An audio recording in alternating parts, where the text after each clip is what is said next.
Welcome to week 2 of the CrossFit Open. How many times did you do 21.1 last week? Did you redo it? Did you do it a third time? Well, get ready to do it a fourth time, losers. Oh, you thought you were done laying on the floor? Nope. Get back down into that pool of your own sweat and literally reflect on your life choices that brought you to this point. 21.2 is dumbbell snatches and burpee box jump overs, which, for the record, I predicted. If you watched last week's HQAnon drop, I said to prep for the worst case scenario by expecting more shoulders and more jumping. Furthermore, on a private phone call earlier this week, on an encrypted line of course, I specifically tapped 17.1 as a potential redo. So am I happy about the workout? Not really, but my confidence in my mental powers is at an all-time high. Just call me the fitness fortune teller, the CrossFit prophet. I'm Wadstradamus, baby. I'm inside Dave Castro's head. Which probably explains why CrossFit HQ has never brought me in for consulting, testing, or commentating. I know too much. And I'm a loose cannon that can't be controlled. Kinda like Matt Fraser on the Joe Rogan podcast. Think about it. I tick all the boxes. I'm a white male with a shaved head. That's like 90% of the job requirements. 21.2 has similar body positions to the first workout, but honestly the feel and the limiter are probably different. For me, I felt a lot more central fatigue, meaning my breathing and my heart felt like they were holding me back and not like a particular muscle group. There are a few things you should keep in mind for this workout. 1, compounding fatigue. 2, burpee technique. And 3, some quick math. Compounding fatigue just means that these movements do not complement each other. They double down on a particular body part, making rest and recovery within the workout pretty difficult. Specifically, I'm talking about the hips and the back. Both dumbbell snatches and burpees involve a hinge at the hip and some natural rounding and twisting of the spine to go through the range of motion on each exercise. Of course, the top scores in the world will move through this without stopping. But let's be honest, if you clicked on this video, that's not you. This video is not meant for the pros like Tia Claire Toomey Orr. Tia, if you're watching this, I'm flattered, but what are you doing? You should be pushing a bobsled or eating some Goldie gummies or adding even more hyphens to your name.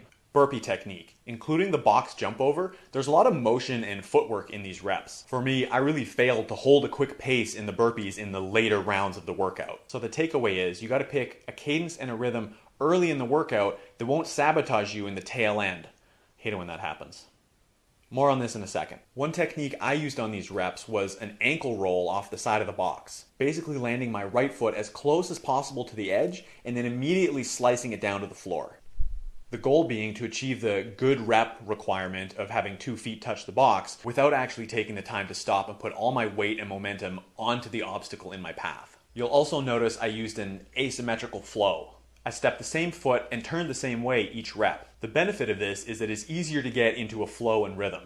The downside of this is that you're not stressing your joints evenly. If you do some quick math, you'll see the midpoint for this workout is maybe not where you'd expect. Even after 3 rounds, getting through the 30 snatches and 15 burpees, you're still not even halfway.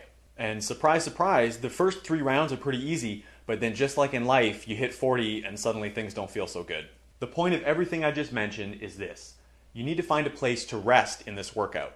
And I said it last week and I'll say it again, that place is not resting on the floor. At the bottom of a burpee, your upper body is compressed and you want to take advantage of the recoil in your tissues. Let me be clear, every time you pause down in the bottom of a burpee, Dave Castro kills a puppy.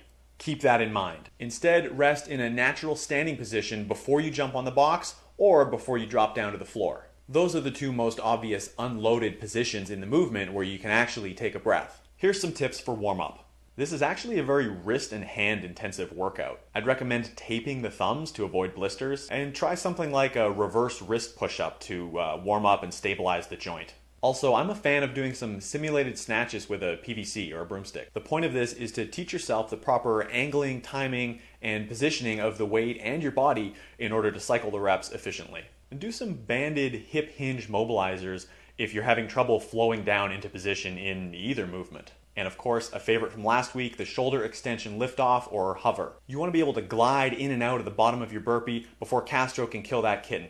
Yeah, there's a puppy and a kitten now. Special thanks to CrossFit Vic City for hosting me. This is the best gym on Vancouver Island, and I'm proud to be friends with the owner Cam Burtwell, who coached me to my highest finish at the CrossFit Games. This video was brought to you by Fatso Peanut Butter. Fatso is like peanut butter on steroids with ingredients like flax, chia, coconut and avocado oil, and pink Himalayan salt. Pink Himalayan salt. Pink Himalayan salt. And that is why it costs more. because you're paying for quality. Fatso doesn't use trans fats, palm oil, or sugar. So if you're an absolute monster who hates the planet and loves diabetes, then by all means, get the cheap stuff. Or treat yourself to some Fatso. And to sweeten the deal, use code Lucas15 to save on nut butter and apparel at eatfatso.com. Thanks for watching.